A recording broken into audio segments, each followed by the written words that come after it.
সুইজারল্যান্ডের অভিজাত বারে ভয়াবহ আগুনের সূত্রপাত মোমবাতি থেকে হতে পারে এমনটাই ধারণা করছেন প্রত্যক্ষদর্শীরা। তবে এখনো স্পষ্ট কিছু জানায়নি সুইস কর্তৃপক্ষ এবং এই ঘটনায় এখনো পর্যন্ত নিহতের সংখ্যা বেড়ে দাঁড়িয়েছে 40 জনে, আহত শতাধিক। এখনো নিখোঁজ রয়েছেন অনেকেই, যাদের মধ্যে রয়েছেন ফ্রান্স এবং ইতালির নাগরিকও।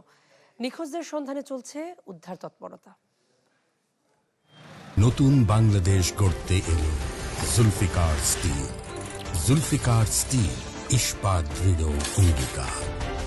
আগুনের লেলিহান শিখায় নিজেদেরও দগ্ধ হওয়ার কথা ছিল, তবে সৌভাগ্যবশত বেঁচে ফিরেছেন প্রায় নিশ্চিত মৃত্যুর হাত থেকে। ভয়ঙ্কর সেই অভিজ্ঞতা ব্যক্ত করেছেন কয়েকজন সুইস তরুণ তরুণী।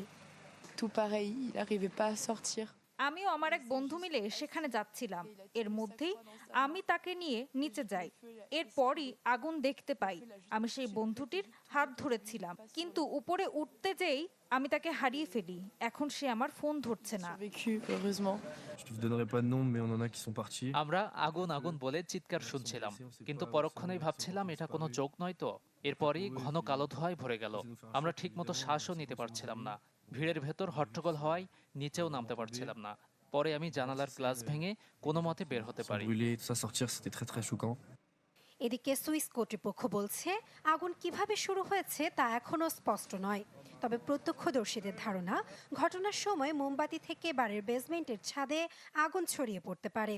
এদিকে নিখোঁজদের সন্ধানে ভিড় করছে স্বজনরাও। চলছে উদ্ধার তৎপরতা।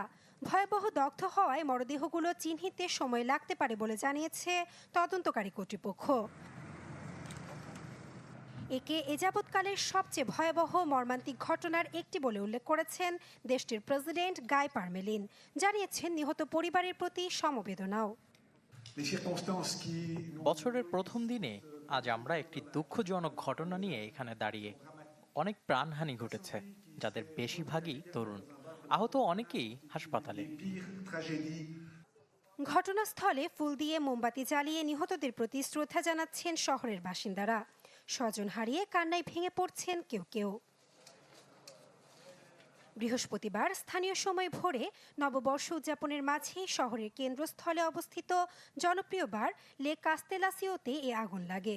এতে হতাহত হন বহু মানুষ, যাদের মধ্যে আছেন বিদেশি পর্যটকও। হাসপাতালে আহতদের অনেকেরই অবস্থা আশঙ্কাজনক। এ ঘটনায় 5 দিনের শোক পালন করবে ইউরোপীয় দেশটি। নাসরিন আক্তার, চ্যানেল 24।